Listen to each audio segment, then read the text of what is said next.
Muito boa noite a todos, que a gente tenha uma noite bem abençoada. O meu tema de hoje é os trabalhadores de última hora. Os trabalhadores da última hora, que é uma passagem descrita em alguns evangelhos, entre eles Mateus, capítulo 20, e ele está lá no Evangelho, segundo o Espiritismo, no capítulo 20. E é sobre esse capítulo 20 que eu vou conversar hoje à noite. A gente inicia esse capítulo 20, primeiro entendendo que cada passagem do Evangelho que a gente lê, a gente consegue ter uma interpretação diferente, né? E aí, à medida que você vai estudando e vai ouvindo outras pessoas falarem, você se surpreende o quão rico é cada passagem do Evangelho e quantos ensinamentos a gente consegue tirar daí. E a outra situação que a gente tem que ter muito presente é o que é as parábolas, né? Esse capítulo 20, ele trata da parábola chamada Trabalhadores da Última Hora, e a gente precisa entender o que é uma parábola, que nada mais é do que uma narrativa alegórica, né? E nesse caso, Jesus até ele recria uma parábola de uma história já existente na cultura da época. Então, a parábola ela é sempre uma narrativa alegórica, que ela procura transmitir uma mensagem indireta através de uma analogia. Isso é importante, parece uma coisa lógica, mas muitas pessoas não conseguem, muitas vezes, compreender e transcender a parábola para entender o sentido dela. Por isso que, às vezes, as mensagens não conseguem ser totalmente atendidas no seu sentido por muitas pessoas. Bom, essa parábola específica, essa passagem específica, que eu imagino que vocês todos devam conhecer, eu não sei se vocês todos já conhecem, ela fala, né? É aquela situação do trabalhador, do proprietário das vinhas, a história que Jesus conta, que ele foi procurar trabalhadores para trabalhar nas suas vinhas. E ele vai, né, logo cedo, no primeiro horário, procurar os trabalhadores para trabalhar nas suas vinhas e oferece a cada trabalhador o dia de trabalho e oferece um salário, né? Oferece um salário para cada um deles. E ele faz isso durante o dia. Essa é a parábola lá.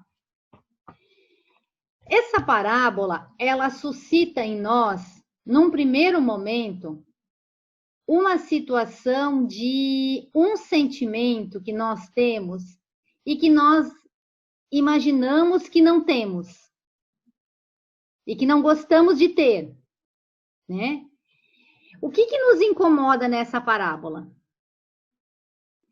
Para a gente entender o que incomoda, o mais interessante é a gente se colocar no lugar. Então, vamos fazer uma situação de uma reflexão onde vocês são chamados para fazer um determinado serviço, um determinado trabalho, são convidados a fazer, lhes é oferecida essa oportunidade, e é combinado com cada um de nós um salário específico, né? Então, vamos fazer de uma forma assim bem aleatória, a gente vai trabalhar durante um dia e nós vamos ganhar por esse dia o valor de R$150, por exemplo. Num primeiro momento que nos é oferecido isso, é uma situação em que nós concordamos, né? Nos sentimos até felizes por ter essa opção e por ganhar esse valor. E a gente concorda com as horas de trabalho que nos são oferecidas e com o salário.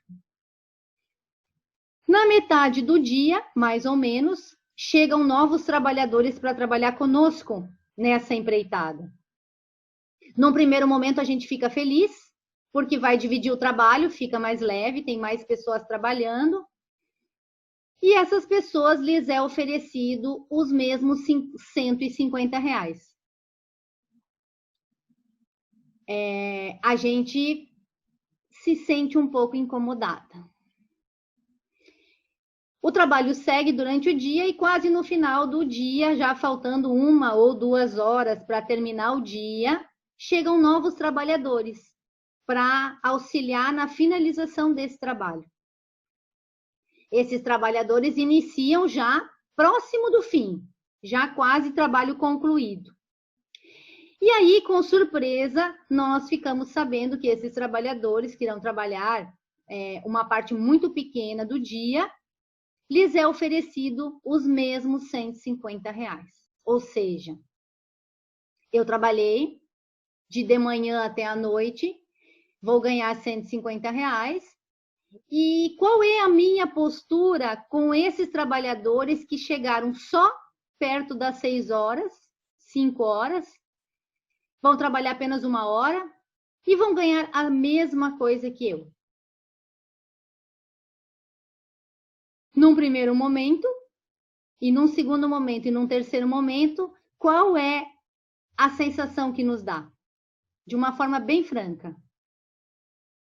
Nós nos sentimos injustiçados, não é? Nós achamos que não é legal, que não está correto. E nós questionamos. Poxa, eu trabalhei o dia inteiro, eu dei o meu melhor e eu estou recebendo R$ 150 e ele que chegou no final do dia, trabalhou muito menos, já chegou com o trabalho praticamente concluído, vai receber a mesma coisa que eu. Não é essa a nossa reação? Não é assim que nós nos posicionaríamos? Dentro desse contexto, a minha pergunta é: quando lhes foi oferecido esse salário, vocês acharam injustos? Não, não achamos injustos. Concordamos com o salário. Achamos que estava bom, inclusive ficamos felizes com ele. Por que agora nós nos questionamos e achamos injusto? Alguma vez está falhando a contratação do que foi combinado conosco? Nós vamos trabalhar mais horas do que o combinado? Ou nós vamos receber menos do que o combinado? Não. Exatamente o que nos foi oferecido, nós vamos receber. De onde vem, então, esse sentimento de injustiça? Por que é que nós nos sentimos injustiçados? Esse sentimento de injustiça vem de um sentimento que nós imaginamos que não tínhamos. E Jesus traz nessa parábola exatamente essa situação para nós nos confrontarmos com as nossas sombras, com o nosso eu que ainda precisa ser trabalhado. O que nos incomoda nessa situação? O que está nos incomodando? A mesma situação nos incomoda quando nós imaginamos, compramos, por exemplo, alguma coisa que a gente queria muito, né? Um carro novo, ou, sei lá, uma casa, ou enfim. E depois, aquela sensação de prazer, né? Por ter conseguido concluir, ou ter conseguido comprar alguma coisa, ou ter aquele bem. E quando a gente se depara, por exemplo, com uma pessoa que conseguiu comprar algo melhor por menos dinheiro. Ou seja, eu dei o meu melhor e eu comprei aquilo que eu queria. Mas quando eu olho para o lado e eu vejo alguém que conseguiu com menos do que eu, algo melhor, eu sinto um sentimento de fracasso. Eu me sinto frustrado. Talvez, né, alguns de vocês não se sintam, sejam mais evoluídos, mas as pesquisas mostram que a grande maioria da população, nesse momento, o meu prazer da compra, do bem, daquele objetivo que eu tinha, ele se atenua. As estatísticas mostram isso. O indivíduo se frustra. Vejam vocês, e aí aqui o questionamento, por que nós nos frustramos? Se o bem que nós queríamos está ali, ninguém tirou. Eu comprei, eu consegui, ele está ali. Mas por que quando eu olho para o lado e vejo que alguém com menos que eu conseguiu algo maior, isso tem a força de fazer eu não ficar mais tão feliz com o meu ganho? Isso tem uma explicação cerebral de um sentimento que chama-se inveja. um sentimento que se chama inveja, que é do ser humano, que faz parte do nosso processo e que a gente precisa confrontar. Por que eu não consigo ser feliz com a felicidade do outro? Por que eu não consigo entender que, beleza, eu vou trabalhar e vou ganhar aquilo que foi combinado, meus R$ 150. Se a pessoa teve a sorte, ou sei lá, o acaso, ou enfim, a situação de ela trabalhar só 1 hora e ganhar a mesma coisa que eu, que bom para ela, mas não vai tirar o meu esforço e a minha alegria. Mas tira. Porque nós temos uma dificuldade de lidar com essa sensação do outro. Vejam vocês que absurdo essa é a situação do nosso cérebro. E vejam vocês como é rico essa passagem de Jesus, porque o que ele está mostrando? Essa passagem vem permeada no Evangelho, Kardec colocou muito bem na ordem,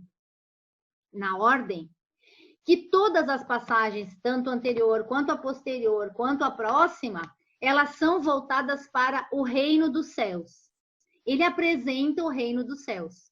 E ele traz essa passagem para que a gente olhe para dentro de nós e veja que nós temos algumas coisas que nós precisamos superar para alcançarmos o reino dos céus, que nada mais é do que um estado de evolução moral. E essa situação que nós hoje, tantos e tantos anos depois, ainda temos dificuldade de entender, que é por que é que nós não aceitamos, por que é que nós permitimos que ofusque a nossa alegria quando alguém consegue algo com menos esforço ou com mais sorte, ou enfim, do que nós. Isso não está denegrindo em nada o nosso ganho. Nós continuamos com o carro novo, com a casa nova, com o trabalho feito, com o nosso salário recebido, mas nós nos sentimos frustrados. Eu trouxe essa fala para a gente começar essa conversa, porque é muito importante a gente entender qual foi o sentimento que Jesus trouxe à tona nessa parábola. E o que ele quer dizer que nós precisamos evoluir. A gente vai voltar a falar sobre isso mais à frente. É interessante quando a gente pensa no sentimento de inveja, há umas pesquisas que mostram que foram feitas em vários países, não é só no Brasil, vários países. E essas pesquisas eu gosto muito porque elas trazem algumas referências interessantes. E essas pesquisas, elas dizem assim, as pessoas foram entrevistadas e foram perguntadas, você tem inveja das outras pessoas? E 90%, se não 100% das pessoas falaram, não, eu não tenho inveja. Mas quando elas perguntam, você acha que você é invejada em alguma coisa na sua vida, nos seus relacionamentos, no seu trabalho? 100% das pessoas responderam, sim, eu sou invejada. Então eu pergunto a vocês, que milagre é esse? Que as pessoas não invejam ninguém, mas todo mundo é invejado. Porque não tem lógica. É a nossa dificuldade de olhar para dentro de nós e ver que nós, sim, nós precisamos trabalhar com isso. E a gente vai voltar a conversar sobre essa situação. Hoje tem alguns centros de pesquisa que estão pesquisando por que a inveja se manifesta. Já detectaram que ela é um pontinho no cérebro. E ela está muito próximo da agressividade, o que é lamentável, porque quando a gente sente a inveja e a gente não consegue controlar essa inveja, ela rapidamente ela oscila e faz sinapses com uma parte cerebral que desenvolve a agressividade. Então, além de eu ficar com inveja, eu fico com raiva da pessoa. E muitas vezes eu me torno até agressiva com essa pessoa, que não tem nada a ver com o meu bem, mas que traz em mim esse sentimento de por que ele comprou um carro melhor que o meu e pagou mais barato, sendo que eu me esforcei. O meu carro tá ali, não faz diferença nenhuma para mim se o cara também tem um ou não. Mas eu frustra o meu bem, eu sinto inveja dele. E aí eu desenvolvo uma agressividade que vai trazer em mim uma tona de uma série de sentimentos ruins. Inclusive aquela situação de, deve ter roubado para conseguir, né? E vem toda aquela maledicência, toda a situação junto. Então, essa miscelânea de sentimentos que não são tão legais, eles aparecem muito forte nessa historinha simples dos trabalhadores da vinha. O que é importante a gente entender? Se nós não olharmos para os nossos sentimentos, se nós não olharmos para dentro de nós mesmos com a maior franqueza, para que a gente possa verificar o que me incomoda, por que me incomoda e o que eu posso fazer para me melhorar, não adianta eu ficar estudando, não adianta eu ficar fazendo um trabalho social, não adianta eu ficar querendo me melhorar. A melhora, o reino dos céus, a consciência é um processo interno meu. E eu preciso ter coragem de olhar para mim e tentar avançar na minha melhora.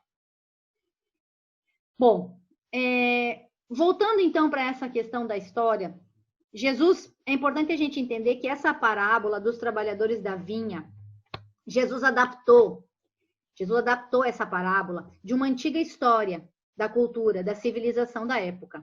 Era uma história que já era contada de geração a geração, só que ela era diferente, então ela era contada por um rei, né? Era um rei que recolhia os seus trabalhadores dentro do seu reino. E essa história, Jesus adaptou, porque a história original contava sobre essa questão de que o rei recolheu os trabalhadores e depois, no final, ele paga os trabalhadores, iniciando do que começou por último e terminando no que começou desde a manhã. E ele faz um pagamento diferente, que é o que na nossa cabeça seria justo, né? A gente ainda tem essa compreensão ali. Então, a história original fala isso, e aí onde o rei então fala, eu vou começar com vocês, que recebem menos, que são os que chegaram por último, e vou terminar com os que estão comigo desde de manhã, porque eu a eles devo muito. Essa é a fala da história original. Jesus pega essa história, transforma na parábola que nós conhecemos dos trabalhadores da última hora, e traz exatamente aquilo que nós precisamos entender e melhorar. E ele faz essa alteração. Ele reconstrói essa parábola. O que a gente pode pensar sobre alguns pontos que a gente pode pensar sobre essa parábola? Essa passagem, como várias passagens do Evangelho, elas são extremamente profundas. Então, nós poderíamos trabalhar muitas coisas sobre cada uma delas. E se a gente se reunisse de novo, a gente ia trabalhar outras e outras e outras. Como a gente tem um tempo restrito, aqui nós vamos dar algumas pinceladas para que vocês depois leiam com o olhar de vocês e tenham as suas próprias interpretações. Né? É uma reflexão sobre um olhar, ou 2, 3 olhares, que depois vocês terão o olhar próximo de cada um. O que a gente pode ter de pontos a pensar aqui? Primeira coisa, a história original do povo hebreu, ele tinha a visão do rei, que aquele que trabalhava mais tempo era merecedor de um salário maior, e ele tinha uma visão do povo hebreu muito forte de um povo melhor que os outros, porque era um povo que servia, era um povo melhor. Vejam vocês que eu trago esse ponto para a gente pensar quantas vezes nós imaginamos melhores que os outros. E aí Jesus na parábola mostra que não é assim. Que não significa porque você trabalhou da manhã até a noite, você é melhor do que aquele que começou no último minuto. Porque aqui, Jesus mostra que todos são importantes, cada um no seu tempo. Então, o povo hebreu tinha essa situação de que era melhor que os outros. Eu já ouvi em algumas casas espíritas, eu já ouvi em estudos espíritas, eu já ouvi situações onde a gente fala, onde a gente ouve, os espíritas são os escolhidos. Os espíritas conhecem a palavra e eles então têm uma certa preferência em algumas coisas, enfim. Isso remete a gente àquela visão do povo hebreu, de que por conhecer era melhor, eram os escolhidos. E Jesus mostra que aquele que trabalha 12 horas ou aquele que trabalha 1 hora, não é a quantidade do tempo que vai importar. É a transformação efetiva que aquela hora vai fazer. Então, esse cuidado nós temos que ter. E a gente esquece, muitas vezes. Uma outra situação que eu acho que é importante a gente pensar sobre, a partir desse capítulo, é a mudança de perspectiva do trabalho versus o merecimento, que é um conceito que nós temos, ou seja, eu trabalho mais, é justo que eu receba mais. É a nossa visão, é a nossa forma de pensar. Aqui, Jesus traz uma outra situação. Não é assim que funciona. Nem sempre a quantidade de tempo vai definir a tua melhora. Muitas vezes você vai reencarnar várias e várias e várias vezes e assumir vários e vários papéis e vai precisar mais tempo ainda e está ainda muito longe da evolução moral. Então, nem sempre quem trabalha de manhã até a noite é merecedor de um salário maior. Isso fica claro aqui. E isso desconstrói a nossa ideia. Poxa, eu estou numa casa espírita há quantos anos, eu estudo, eu trabalho e tal, então o meu desencarne e a minha situação provavelmente vai ser mais tranquila. Não, queridos. Não é assim que funciona. Nem sempre a quantidade de tempo que eu estou dedicada reflete exatamente a minha transformação. Deveria sim, se nós aproveitássemos efetivamente, mas não é o que acontece. Então, a perspectiva de tempo, trabalho e merecimento que Jesus aponta aqui nos deve trazer reflexões. Se eu realmente estou aproveitando esse tempo para a transformação, beleza? A outra situação que a gente precisa pensar é a questão de tempo, né, de cada um. Quantas pessoas nós conhecemos que a gente fala assim, poxa, essa pessoa aí, ela, né, ela tá na casa espírita, ou ela é de uma religião, ou ela já passou tantas coisas na vida dela, e ela ainda não aprendeu, ela não conseguiu compreender, ela não isso, ela não aquilo, ela não aquele outro. E aí é muito importante, de novo, essa passagem. O tempo é uma coisa interna de cada um. A evolução é um processo de cada um. Não há um tempo específico. O meu tempo não é o seu tempo, não é o tempo do Oscar, não é o tempo do Heron. Cada um tem o seu tempo e o seu momento. Então é muito importante entendermos isso. Bom, vamos avançar aqui. A gente poderia até ficar falando de uma série de coisas, até mesmo das atitudes, por exemplo, daqueles últimos trabalhadores que ficaram na praça esperando, né? E quando questionados, mas por que vocês ainda não trabalharam, já quase terminando o dia, e vocês não conseguiram? E aí a resposta deles, porque ninguém veio aqui oferecer um salário. E aí a gente poderia questionar várias coisas sobre isso. Quantos de nós ficamos esperando bater na nossa porta para a gente buscar a nossa evolução moral? Quantas vezes a vida tem que nos sacudir para que a gente se acorde? Quantas vezes a gente teria que ter oportunidade de sair da praça como aqueles trabalhadores e procurar o trabalho, ou abrir a porta da nossa casa e pensar, eu vou procurar alguma coisa para melhorar a minha situação? Isso também fica latente aqui. Muitas pessoas esperam, porque elas ainda não estão no seu tempo.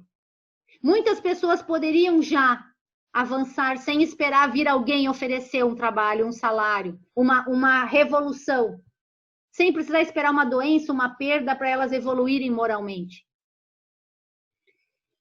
Bom, duas situações são diferentes para a gente compreender. Conhecer e compreender são dois ensinamentos que na educação a gente tem muito forte. Hoje a gente trabalha muito com questão de conhecimento. As pessoas têm muito conhecimento. O conhecimento hoje está escancarado. Só que a compreensão é efetivamente aquilo que vai fazer a diferença. Esses dois conceitos precisam ser aprendidos para a gente. Não adianta eu ter conhecimento e eu não compreender. O que é compreender? Então, mas quando que eu sei que eu compreendo um conhecimento? É quando aquele conhecimento, ele já faz parte de você e você vai utilizar esse conhecimento em outros momentos da sua vida. Então, significa que você compreendeu aquilo. Jesus precisa que a gente compreenda as coisas. Muitos de nós conhecem as passagens. Poucos de nós compreendemos e realmente engolimos aquilo para a nossa vida e transformamos aquilo em prática do dia a dia. Então, o conceito de compreender é muito importante. Se nós partirmos dessa concepção, conhecer aqui o capítulo, todo mundo conhece, vocês todos já leram. Eu quero que vocês avancem para compreender esse capítulo. E o que é compreender? Não é entender o que eu estou falando. É compreender de que forma essa situação pode ser boa para transformar a vida de cada um de vocês. O espírito, a evolução moral do espírito de cada um de vocês, que esse é o papel. Então, assim, como é que eu posso compreender, então, essa parábola de Cristo? Como é que a gente pode compreender o que é que esse ensinamento Jesus quis dar lá e que continua atuante e que vocês viram no começo da nossa conversa, como a gente ainda precisa, porque nós ainda temos esse sentimento de nos frustrar e não conseguir nos alegrar integralmente quando a outra pessoa consegue algo que eu não consegui. Por que eu não consigo me alegrar com ela, simplesmente? E não adianta a gente posar de bom samaritano e falar, não, mas eu me alegro. Não é assim, o sentimento de frustração. Poxa, poderia ter sido comigo, poderia ter pago menos, ter comprado melhor, enfim. Por que a gente não consegue fazer isso? Então, a partir dessa parábola, o que a gente pode compreender? Onde é que está a evolução do reino dos céus? Que Jesus fala aqui. Que só vai chegar na evolução do reino dos céus aquele que conseguir compreender esse reino. O que é compreender esse reino? É exatamente tomarmos consciência daquilo que nós precisamos melhorar, evoluir. Como é que eu vou saber o que eu tenho que arrumar na minha casa se eu não olho para a minha casa? Como que eu vou saber se eu não tenho coragem de olhar para dentro de mim e ver o que eu realmente sinto sobre as coisas, para que eu possa pensar, poxa, por que eu sinto isso? Eu quero melhorar, eu não quero mais sentir. Então, usando a simbologia lá, que existia na época, e ela é muito forte para a gente entender, quando Jesus fala de vinho, sempre que Jesus fala de vinho, é uma simbologia que vocês já devem conhecer, ele sempre está falando da evolução espiritual. Sempre. O vinho representa, na simbologia dos povos da época, o espírito, a evolução espiritual. Não é à toa que Jesus iniciou a sua pregação numa festa de casamento, transformando água em vinho. Ele deixou muito claro a que ele veio. Ele transformou a água em vinho, no sentido de que eu vim para transformar, para ajudar vocês a evoluírem no seu espírito, a sua evolução moral. Então, a vinha que ele convida para o trabalho, nessa parábola, que ele faz essa adaptação, nada mais é do que a lapidação do nosso espírito. É avançar no trabalho para que a gente se torne melhores. Como que a gente vai fazer isso? Através das várias reencarnações, que a gente vai se melhorando. Então, à medida que a gente vai vencendo esses sentimentos, como a inveja, que a gente percebeu que está muito forte aqui, a gente vai nos aproximando cada vez mais de Deus. E vai ficando mais próximo desse reino, que nada mais é do que a nossa transformação. Quanto tempo eu vou levar para fazer isso? Cada um vai conseguir fazer a seu tempo. Cada um vai avançar conforme a sua necessidade, conforme o seu caminhar. Quando o Kardec organizou esse capítulo 20, ele faz uma referência nesse capítulo para que a gente aborde, verifique, ele faz uma nota, para que a gente aborde e verifique o capítulo 18. E o capítulo 18, ele fala de uma outra parábola, que é a parábola do festim das bodas. Kardec faz essa referência, ele pede que verifique o capítulo do Festim das Bodas. Essa parábola do Festim das Bodas é aquela que fala sobre os convidados da festa do rei, que ele faz um banquete e ele manda convidar.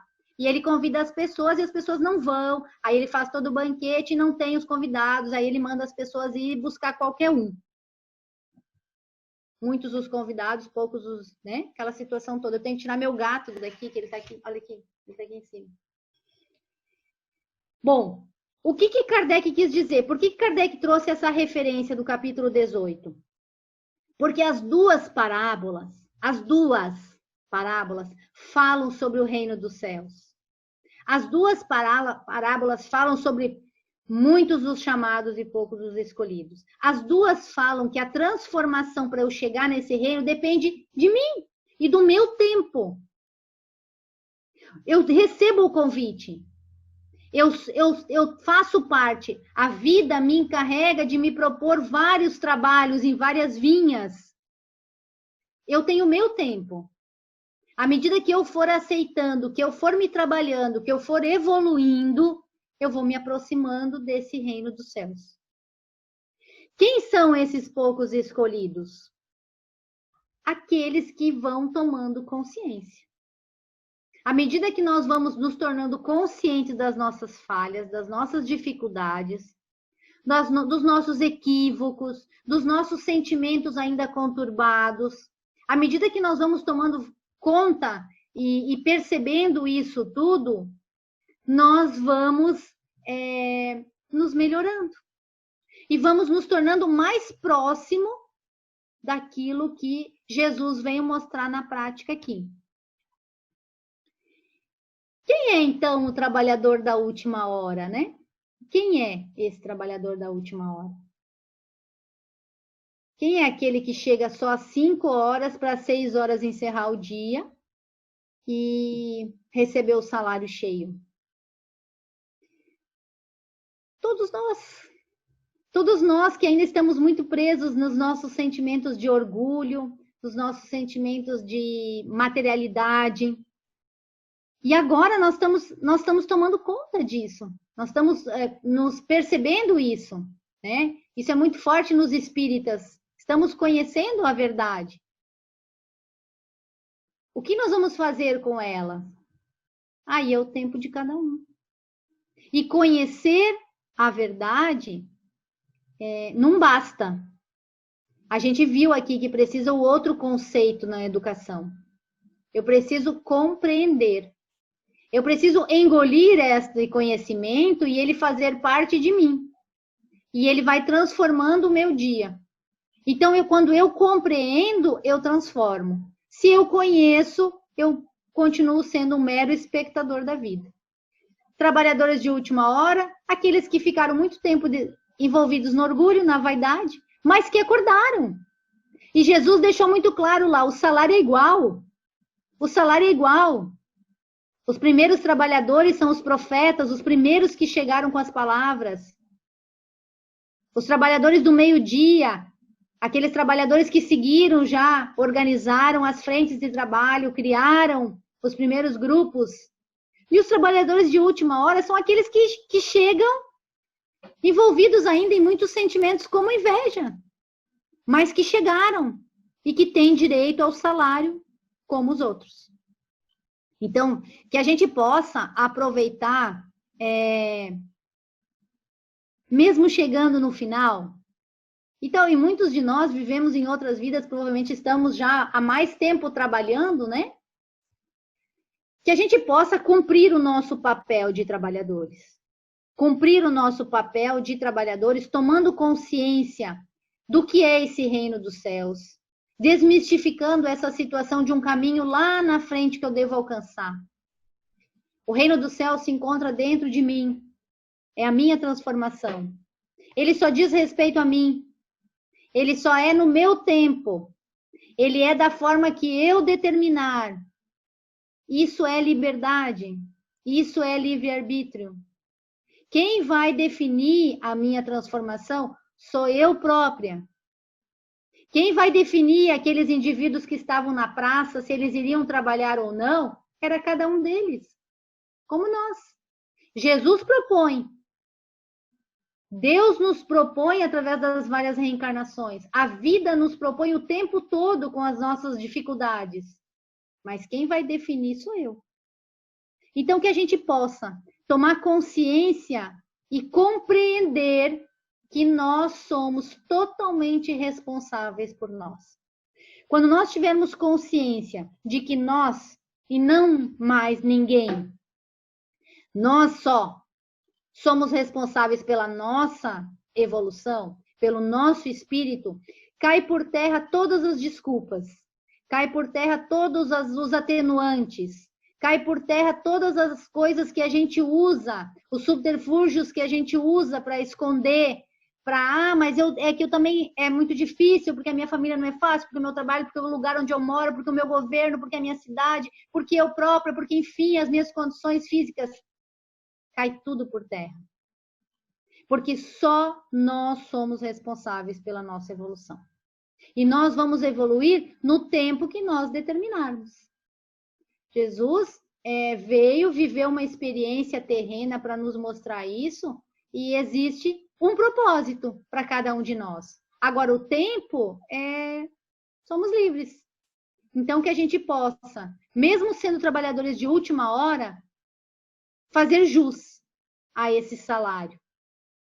Porque esse é o nosso papel aqui. É isso, gente. Muito obrigada. Eu espero que tenha contribuído de alguma forma para que cada um de vocês possa refletir sobre esse capítulo. Tá bom?